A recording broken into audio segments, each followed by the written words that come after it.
Fala galera, boa tarde, boa noite, bom dia, não sei em que horário você vai estar assistindo esse vídeo, mas seja muito bem-vindo a mais uma aula de Geografia. Eu me chamo Felipe Pérez, sou professor do Colégio Força Máxima com o maior orgulho de fazer parte dessa equipe maravilhosa. E agora a gente vai falar hoje sobre a industrialização, processo de industrialização. Galera, o que eu tenho para dizer para vocês hoje é o seguinte: a gente vai falar do módulo 9 do seu livro 2, tudo bem? Você pode dar uma olhada lá depois, acompanhar e confirmar o que eu vou te falar agora. E dentro desse contexto, nós vamos ver o seguinte: o início do processo de industrialização no mundo. A gente vai ver as mudanças que esse processo sofreu ao longo do tempo, as consequências desse processo de industrialização para o nosso modelo de vida, e também a gente vai ver as principais características de cada momento da industrialização. Tudo bem? Então, nós vamos começar vendo primeiramente o que é a diferença, né, entre uma produção manufaturada e uma produção artesanal. Queria chamar sua atenção para o seguinte, ó, na manufatura você repara que tem o trabalho braçal do homem, mas tem também aqui uma ferramenta que faz toda a força. O homem entra com a técnica aqui, ó, mas a força, a energia, ela é exercida por meio de uma ferramenta, de uma máquina, tudo bem? Então a gente tem aqui uma produção manufaturada. Nesse caso aqui a gente tem essa engrenagem, né, funcionando aqui para poder ajudar na moldagem do barro. A gente tem agora aqui, por exemplo, a marreta para você polir o ferro. E aí você tem isso como produção manufaturada. Agora, quando a gente fala de produção artesanal, a gente está dizendo o seguinte, ó, todo o processo, toda a força, ela é exercida pela mão do homem, pela mão da mulher, do ser humano que está ali produzindo, tudo bem? Então, a diferença básica entre o trabalho manufaturado e o trabalho artesanal é o seguinte, ó. O trabalho manufaturado, ele é feito com a habilidade do homem, mas a força, a energia utilizada, ela vem através de uma ferramenta ou de uma máquina. No trabalho artesanal, não. Todo o processo é dominado e exercido apenas pela habilidade, pela força braçal do homem. Tudo bem? Então, galera, dito isso, a gente tem uma questão importante para relacionar entre o processo de manufatura, de artesanatos, com o início da industrialização. Alguns fatores vão ser responsáveis para que a gente entenda por que a primeira revolução industrial aconteceu na Inglaterra. Por que a Inglaterra liderou e foi a grande pioneira desse processo de industrialização. Aliado a esses fatos, como ao fato da gente ter uma mão de obra lá preparada, acostumada com o uso das ferramentas na manufatura, no artesanato, a gente também teve o processo de unificação, né, da Inglaterra, na formação do Reino Unido. A gente teve a Revolução Francesa influenciando esse momento também. Tá? A gente tem toda a colonização britânica em diferentes partes do mundo, que fez com que a Inglaterra conseguisse acumular muito ouro. Tudo bem? A Inglaterra, ela colonizou 65% do planeta aproximadamente. Isso é coisa pra caramba. E cada lugar colonizado pela Inglaterra significou um lugar onde a Inglaterra retirou ouro, significou um lugar onde a Inglaterra explorou a mão de obra. Então, a Inglaterra ficou com esse ouro todo acumulado porque as metrópoles, ó, elas tiravam as riquezas das colônias. As metrópoles, elas exploravam as colônias, principalmente, num primeiro momento, no continente africano e depois na América e na Oceania também. Beleza? Aliado a isso, a gente teve ainda na Inglaterra um fenômeno conhecido como enclosures. Ou, Felipe, o que é isso? O que são esses enclosures que eu nunca ouvi falar? Mole, os enclosures, gente, são os chamados cercamento dos campos. Olha aqui. Tá vendo esses muros aqui, ó, todas essas pedras encaixadas? Os ingleses, galera, eles, a coroa britânica, né, o Estado britânico, ele tomou uma medida que foi cercar os campos. O que foi esse cercamento? Era justamente a ideia de tomar as terras para o Estado para que pudesse se produzir ali lã e algodão, que eram as matérias-primas da indústria têxtil, que foi a indústria que bombou na primeira revolução industrial. Então, eu sou um cara que vivo no campo, só que eu não crio ovelhas e nem cultivo algodão. A coroa britânica, ela vai vir tomar a minha terra, porque ela quer produzir algodão e ela quer criar ovelhas, para que dessa forma as fábricas que estão começando a surgir nas cidades de tecidos possam ter suas matérias-primas sempre abastecidas. Agora, se eu estou no campo, perco a minha terra, perco o meu emprego, eu vou ficar no campo esperando para morrer de fome? Não, eu vou sair do campo e vou para onde? Para cidade, eu vou para onde está tendo as fábricas, eu vou para onde está tendo as oportunidades, tudo bem? E aí, ó, a gente tem essa relação entre o cercamento dos campos, o desemprego da população rural e o êxodo rural, a migração dessas pessoas para as cidades, tá? Para poder tentar conseguir um emprego, para poder tentar conseguir se manter, sobreviver, já que o processo de industrialização, ele anda ali, ó, de mãos dadas com outro processo, que é o processo de urbanização. Então, quando as indústrias começam a se tornar as maiores atratoras de emprego, as maiores geradoras de renda, né? Empregos direto e indireto, as cidades começam a bombar de gente. Todo mundo começa a vir para a cidade na intenção de conseguir um emprego, na intenção de conseguir uma vida melhor. Tudo bem? Então, aquele cercamento dos campos intensificou esse processo de êxodo rural, que por sua vez acabou culminando numa urbanização mais acelerada. Outro fator importante para a Inglaterra também, pessoal, foi o fato de que a Inglaterra tinha uma grande reserva de carvão mineral. O carvão mineral, ele foi a principal matriz energética da primeira revolução industrial. As máquinas a vapor, elas funcionavam à base do carvão. Então, quanto maior a reserva de carvão do país, maior a garantia que ele tinha de que não iria faltar matriz energética, não iria faltar matéria-prima para que as máquinas pudessem funcionar ali, ó, a todo vapor. E a todo vapor, literalmente, né? Por que a gente tem até essa expressão de a todo vapor? Porque as máquinas, quanto mais carvão você colocava lá, ó, mais elas trabalhariam. E aí, consequentemente, nós teríamos uma maior produtividade, uma maior produção. Tudo bem? Só um segundo aqui para... Ops! Só para molhar o bico.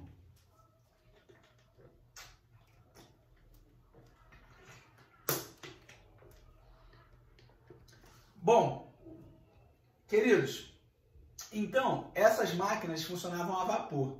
E como que eram as condições dos trabalhadores que utilizavam essas máquinas?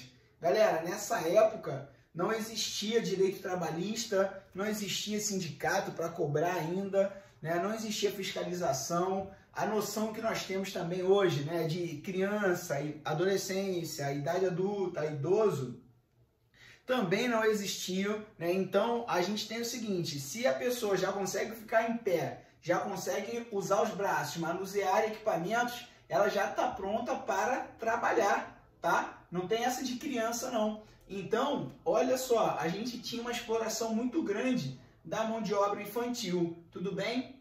Agora, o que é importante a gente dizer, pessoal, que apesar dessas condições precárias de trabalho, apesar da gente ter exploração da mão de obra infantil, da mão de obra de mulheres, condições insalubres nas fábricas, as fábricas funcionavam ali queimando carvão e não tinha filtros para essas fumaças, você não tinha um saneamento básico, tratamento do esgoto, então o esgoto passava no meio da fábrica, uma coisa horrível.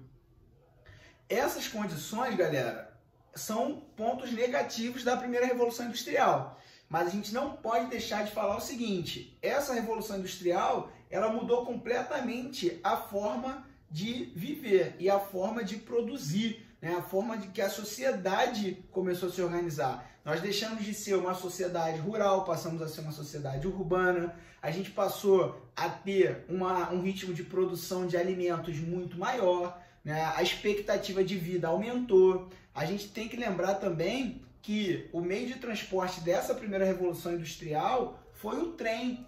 E aí, o trem ele vai vir para facilitar a ligação entre diferentes lugares, né? A noção de distância ela começa a mudar. Se você percorre distância daqui a São Paulo de carroça, isso vai demorar semanas. Agora, num trem com uma velocidade alta ali, constante, você pode conseguir fazer o transporte Rio-São Paulo em minutos, né? Se existisse o projeto do trem-bala, por exemplo, né? Poderíamos fazer essa distância em minutos. Então, o trem, quando ele surge lá na primeira Revolução Industrial, apesar de ainda não ser o trem-bala, né? Ser um trem a vapor, a Maria Fumaça, como a gente chama, ele tem um papel fundamental, porque o trem vai ser responsável por levar alimentos e pessoas de um lugar para o outro, integrar essas pessoas, integrar esses lugares, tá? Então, a gente começa a ter cidades que sofriam com o desabastecimento de alimento sem passar de novo por esse problema. O alimento vai chegar nessas cidades, as pessoas vão ter o que comer, as pessoas não vão morrer de fome. Então, tudo isso foram melhorias que a primeira Revolução Industrial trouxe para a gente. Então, só para a gente recapitular aqui, ó, a primeira Revolução Industrial aconteceu na Inglaterra, foi o processo em que a gente tem a entrada da máquina a vapor no processo produtivo, a gente tem a produção da indústria têxtil principalmente, a gente tem como consequências a industrialização, o aumento da poluição atmosférica, né? A gente tem o êxodo rural e a gente tem o aumento da urbanização junto com a expectativa de vida à medida que os trens, que os meios de transporte, de comunicação vão ficando cada vez mais eficientes. Tranquilo? Dito isso, vamos para a segunda Revolução Industrial. A segunda Revolução Industrial, ela já vai ter uma outra característica, ela já vai ter uma outra zona de acontecimento principal. A segunda Revolução Industrial acontece aqui, ó, nos Estados Unidos e na Alemanha, mas vamos abordar aqui os Estados Unidos, porque nessa região aqui, ó, Detroit, Chicago, que nós chamamos de Manufacturing Belt, primeiro lugar a se industrializar nos Estados Unidos, a gente tinha aqui grandes reservas de carvão, a gente tinha aqui matéria-prima, a gente tinha as ferrovias lá da marcha para o oeste, né? Os Estados Unidos deixou isso como herança, essa migração da população que saiu daqui em direção ao oeste. As ferrovias, elas já existiam nos Estados Unidos, então ficaram de herança. Os Estados Unidos tinha o desenvolvimento já de navios, né, para transporte de produtos, e aí a gente tem junto com isso o advento da eletricidade e também da exploração de petróleo, de combustíveis fósseis, tá? Então, a segunda Revolução Industrial, ela vai acontecer num primeiro momento nos Estados Unidos por conta desses fatores aqui que eu citei. Mas aí ela também vai poder ser vista e vivida na França, na Alemanha, como eu falei, no Japão, ó, surgimento de grandes empresas, né, japonesas, como a Mitsubishi, que a gente chama de Zaibatsu. E aí, galera, a gente tem o avanço, né, dos meios de comunicação, a gente tem o avanço dos meios de transporte, a gente vai do telégrafo para o telefone, para o carro, repara na marca aqui, ó, Ford, a gente vai para o avião, e esse avanço dos meios de transporte fazem justamente esse papel aqui que eu estava comentando com vocês anteriormente. O avanço desses meios de transporte fazem com que a gente tenha essa noção aqui, ó, de encolhimento do globo. Só que o volume do planeta está diminuindo, é isso que quer dizer o encolhimento do globo? Não. O encolhimento do globo, ele quer dizer o seguinte: nós estamos com uma noção de distância modificada. Por exemplo, quando os portugueses vinham lá de Portugal para colonizar o nosso território, eles chegavam em cerca de 3 meses. Então, você vir de Portugal para o Brasil 3 meses, voltar do Brasil para Portugal mais 3 meses. Então, metade do ano você passava viajando. Por isso que a viagem ao Brasil era uma coisa que muitos nobres portugueses evitavam. Agora, do Brasil para Portugal hoje, de avião, 15 horas. 15 horas. De 3 meses, 15 horas. Então, se você ir para Portugal e voltar demorava 6 meses, hoje você demora cerca de 2 dias. Olha a diferença. Então, a noção de distância entre Portugal e Brasil mudou. Portugal hoje parece mais perto. Não porque o território português e o brasileiro estão se aproximando. Não. Mas sim porque o meio de transporte utilizado para fazer esse percurso é totalmente outro. Se você ia com barcos à vela que demoravam, fazia 10 km por hora, hoje você vai com jatos que fazem aí 1.100, 1.200 km por hora, tá? Então, o meio de transporte ele muda essa noção, assim como o meio de comunicação. Quando o Pero Vaz de Caminha chegou aqui no Brasil, mandou lá a carta para o Dom João, a carta demorou 3 meses para chegar lá. Se fosse hoje, ele mandava um zap, né? Falava lá, Dom João, marcava a localização, ó, cheguei aqui ao Brasil, só botar no Waze e vi. Porque o meio de comunicação seria muito mais eficiente, você consegue falar com outra pessoa em tempo real. Esse meio de comunicação evoluído está permitindo com que nós tenhamos essa aula agora, né? Isso é uma característica que a segunda e a terceira revolução industrial vão trazer cada vez mais para a gente, beleza? Agora, galera, um detalhe interessante, importantíssimo sobre a segunda revolução industrial é o seguinte: a gente tinha aqui, ó, o modelo de produção. A gente tem de um lado o modelo taylorista do Taylor e do outro lado o modelo fordista do Henry Ford, que são modelos parecidos porque o Taylor e o Ford foram contemporâneos. Na verdade, quando o Ford, esse cara começou, né, a se consolidar como um grande empresário, produtor de automóveis, o Taylor ainda estava vivo. Então o Ford copiou e buscou aprimorar muitas coisas do Taylor. Por isso que a gente fala que o Taylorismo ele acabou sendo mais uma teoria que o Fordismo materializou. Por quê? O Taylorismo, pessoal, o Taylor, né, na verdade, ele começou a perceber algumas coisas no que dizia respeito ao processo produtivo das fábricas dele. Ele começou a reparar o seguinte: bom, a fábrica que eu passo mais tempo é a que me dá mais lucro. Então ele falou, pô, quando o dono está perto, a produtividade é maior. Hoje existe um ditado que fala isso, que o que engorda o gado é o olho do dono. E por que tem esse ditado? Porque se chegou nessa conclusão de que quando o dono está na fábrica, quando ele está na empresa, os funcionários trabalham com muito mais empenho ou param de morcegar, como a gente fala, né? Que é bater aquela preguiça. Então, pessoal, o Taylor ele pensou o seguinte: cara, eu tenho que dar um jeito de me fazer presente em todas as minhas fábricas. Mas ele era um só, ele não pode estar em vários lugares ao mesmo tempo.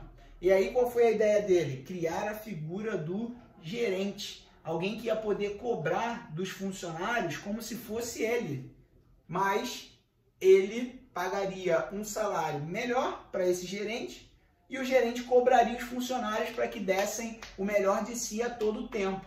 E assim o Taylor conseguiu uma maior produtividade, ele percebeu, pô, foi uma coisa legal. Outra coisa que o Taylor fez, ele separou, né, os trabalhadores por aptidão. Então as fábricas elas eram muito bagunçadas, desorganizadas. Pô, o estoque ficava longe do local onde a produção de tecidos acontecia. O algodão ficava lá do outro lado da fábrica. Então o que ele começou a pensar? Não, vamos pensar em formas desse algodão chegar mais rápido até o cara que precisa costurar. Se eu tenho uma pessoa que é ágil, vou botar ela em trabalho de agilidade, ela vai carregar os caminhões. Agora, se eu tenho alguém que eu percebo claramente que é mais devagar, porém é mais organizado, eu boto esse cara no estoque para ele separar as caixas, organizar, botar o nome das coisas para mim. Se eu tenho alguém que é mais forte dentro da fábrica, pô, esse cara vai carregar peso. Então, o Taylor, ele teve essas sacadas, essas ideias. E aí o Ford, olhando para isso, vai falar assim, pô, legal, hein? Realmente, várias coisas maneiras aí que o Taylor está dizendo. E aí, o Ford vai se apropriar dessas ideias. E uma frase que a gente, o pessoal mais velho, né, como eu, aprendeu lá no Chapolin Colorado, é o time is money, tempo é dinheiro. Por quê, galera? Porque para o Ford vai acontecer o seguinte, quanto mais ele passa com a fábrica funcionando, quanto mais horas o funcionário está dentro da fábrica, quanto mais tempo as máquinas passam ligadas, quanto mais rápido a esteira com os produtos passarem, maior é a minha produção. E se maior for a minha produção, maior vai ser o meu lucro. Ele achava que isso eram grandezas diretamente proporcionais o tempo inteiro. Se eu produzo mais, eu ganho mais. Ele achava isso. Ele falava, pô, eu produzo 100 carros, estou ganhando R$1 milhão. Se eu produzir 200 carros, vou ganhar R$2 milhões. 300 carros, R$3 milhões. E, cara, então bora, acelera essa produção aí. Por isso essa ideia do time is money. O Ford achava que quanto mais ele conseguisse produzir, isso significaria diretamente para ele muito mais dinheiro. E aí a gente tem a chamada linha de produção, a chamada linha de montagem do Fordismo, que é essa produção padronizada, carros da mesma cor. Ó, esse videozinho aqui do Charlie Chaplin, do filme Tempos Modernos, mostra um pouquinho de como funcionava uma fábrica fordista. Olha só.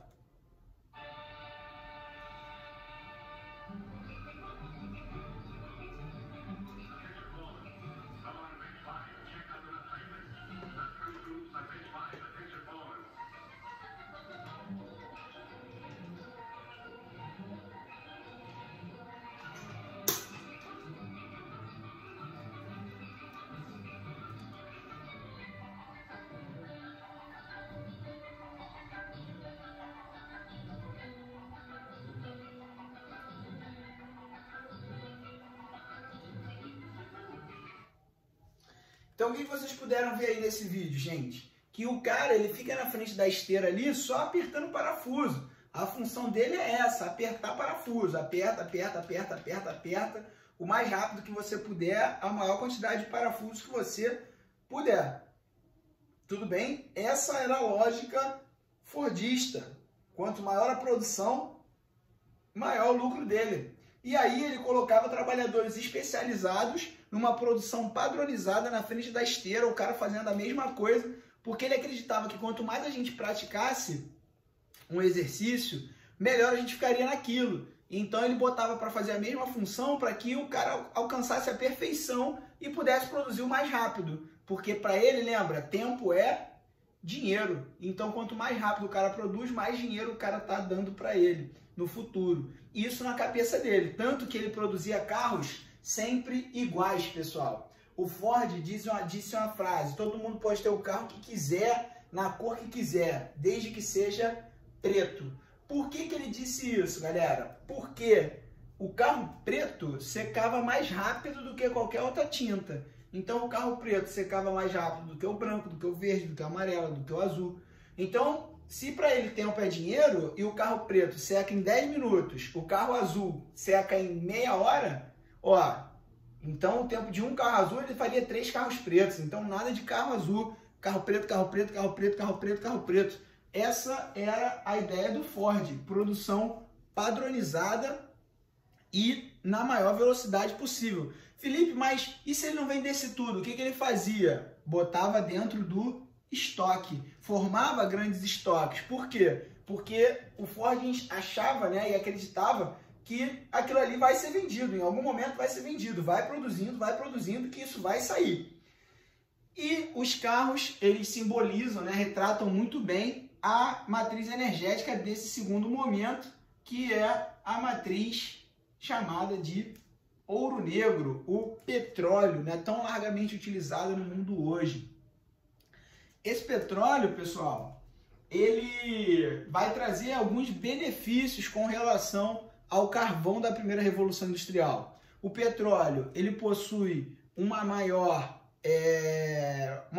poder de combustão, então o petróleo gera mais energia. O petróleo, ele é fácil de transportar, você coloca ele em dutos, né, no encanamento subterrâneo, leva ele para diversos lugares. O petróleo tem o lado negativo, o lado de que ele acaba sendo mais caro, mas o petróleo é largamente utilizado a partir da segunda revolução industrial e é hoje ainda a principal fonte de energia do mundo.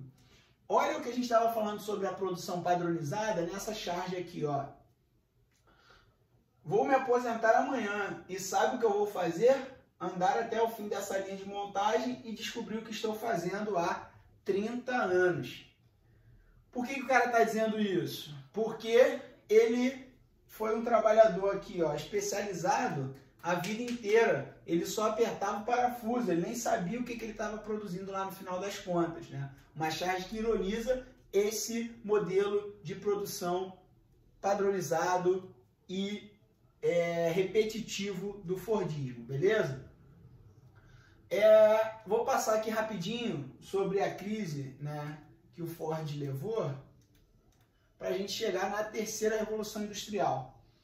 A terceira revolução industrial, pessoal, ela é a revolução industrial marcada pelo grande avanço tecnológico, pelo grande avanço da robótica, da nanotecnologia, da biotecnologia, né? A gente fala aí em impressão de órgãos 3D, a gente fala hoje de chips cada vez menores, né, que são colocados nos aparelhos eletrônicos que funcionam com cada vez mais precisão, chips inclusive para serem colocados no corpo do ser humano. Então a terceira revolução industrial, ela vai trazer assim uma implementação muito grande da indústria que a gente vai chamar de high-tech, que é a indústria de alta tecnologia. Tudo bem? Ó, um símbolo dessa terceira revolução industrial vai ser o chamado toyotismo, tá? O toyotismo, galera, leva esse nome porque um engenheiro da Toyota, ele vai visitar as fábricas do Ford para aprender, né, muitas coisas e tal. E na verdade, quando ele volta para o Japão, ele percebe que ele teria muita coisa para aprimorar do Fordismo. Que algumas ideias do Ford, na opinião dele, são meio defasadas e não cabe muito para o que ele enxergava que o mundo dos negócios estava se transformando. Então, aquela exploração de trabalhadores, por exemplo, mecanizados, padronizados, que só apertam parafusos, não serve mais. Agora a gente tem a implementação da robótica. Ó, a gente tem robôs fazendo o trabalho dentro das fábricas. A linha aqui, ó, de montagem até existe, mas saiu aquela mão de obra padronizada e agora é uma mão de obra extremamente qualificada e também a introdução, o auxílio da mão de obra robótica, tá? Olha essa foto. Uma grande diferença entre o Fordismo e o Toyotismo é essa daqui. Quando a gente estava falando sobre o Fordismo, a gente viu que o Ford dizia o quê? Todo mundo pode ter o carro que quiser, na cor que quiser, desde que seja preto.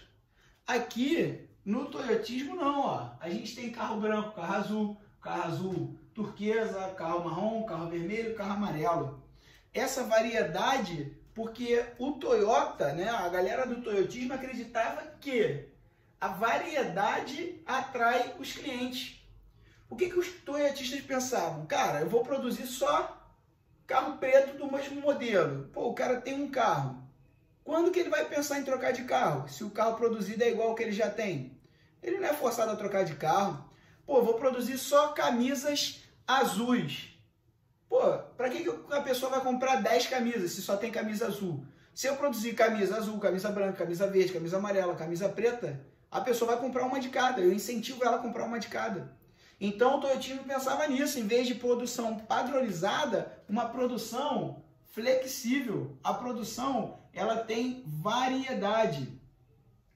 Outra grande diferença do toyotismo para o fordismo. O fordismo era a favor da formação dos estoques, lembra? Tempo é dinheiro, você vai produzindo e o que não vender no primeiro momento vai acumulando no estoque. O toyotismo não. O toyotismo, ele seguia o chamado modelo just in time. O que é o modelo just in time? O modelo just in time é a produção pro agora. Eu produzo o que vai ser vendido em breve, o que vai ser vendido hoje, né? Eu nem produzo, na verdade, eu fico esperando a encomenda, né? Então, você produz de acordo com a demanda do cliente. Você não produz mais um monte e vai deixando dentro do estoque, não. Porque se isso não vender no tempo que você espera, você vai tomar um prejuízo grande. Se você não tem nada no estoque e também não tem encomenda, beleza. Agora, se você produz 1000 carros e não vende nenhum, tá lá o dinheiro que você gastou para produzir 1000 carros. Então, o just in time, o toyotismo, ele pensa diferente. Sempre em grande produção, quando tiver encomenda, a gente produz o que a encomenda solicitar. Isso é o modelo em just in time, o modelo para o agora. Ó, fábricas de automóveis no Brasil. Isso é uma característica da terceira revolução industrial. Ela começa a ter uma produção desconcentrada. As fábricas agora vão abrir no mundo todo. Elas vão virar transnacionais. As facilidades trazidas pelos meios de transporte, pelos meios de comunicação, vão possibilitar que a fábrica da Fiat não seja mais apenas na Itália, que a fábrica da BMW não seja mais apenas na Alemanha. Essas fábricas, elas vão migrando para os países onde for mais interessante, onde elas conseguirem pagar menos impostos, onde elas conseguirem pagar um trabalhador com mão de obra mais barata, onde elas conseguirem ficar sem pagar aluguel. E como que a BMW consegue montar um carro aqui e vender lá na Alemanha, montar um carro aqui e vender lá na Nicarágua? Porque graças ao avanço dos meios de transporte e dos meios de comunicação, a BMW consegue receber um pedido da Nicarágua, usa a mão de obra brasileira, coloca depois esse carro dentro de um navio e o navio entrega lá na Nicarágua. Então, o meio de transporte, o meio de comunicação avançando, possibilitou com que as indústrias saíssem apenas dos países centrais e migrassem, mudassem para os países também periféricos para poder conseguir ampliar os seus lucros, ampliar os seus mercados. Tudo isso graças à chamada transnacionalização das empresas. Elas deixam de ser nacionais e passam a ser transnacionais, tá? Estão agora em vários países, tudo bem? Tranquilo? Ó, o petróleo continua sendo a principal fonte de energia, mas aliado a ele, a gente vai ter aí o surgimento de também fontes alternativas, tá? A usina eólica, a usina nuclear, a usina com a produção de energia no mar, tudo isso graças ao avanço da tecnologia possibilitado pela terceira revolução industrial. Tudo bem? Tranquilinho? Recapitulando, então, primeira revolução industrial, Inglaterra, ó. Primeira revolução industrial, Inglaterra, século XVIII, utilização do carvão mineral, produção de tecidos nas fábricas. A gente teve o êxodo rural, a urbanização como grandes consequências, desenvolvimento da malha ferroviária que permitiu grande integração territorial. Segunda revolução industrial, modelos fordista e taylorista de produção, onde nós passamos a ter a esteira, a produção padronizada, apenas carros pretos, a mão de obra padronizada, o cara só aperta parafuso, só faz a mesma função, produzo sem parar igual um louco. Afinal, na cabeça do Ford, tempo é dinheiro, então eu produzo, que não vender vai ficando no estoque. E também eu tenho ali uma chamada mão de obra alienada, né? O cara que só faz uma função.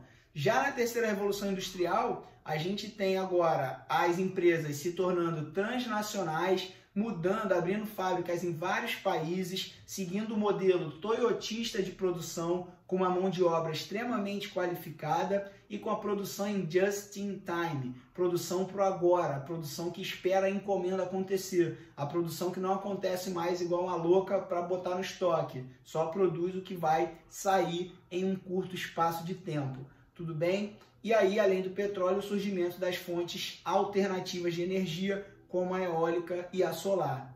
Tudo bem, gente? Tranquilo? Bom, esse foi o nosso módulo 9, no livro 2, tá? Façam lá os exercícios, tirem as dúvidas nas lives. Um beijo, espero que estejam todos bem, espero que esse momento passe logo, para que a gente possa voltar para nossas aulas presenciais, porque estou realmente com muitas saudades. Tá bom, gente? Valeu! Professor Felipe Pérez, tchau, tchau.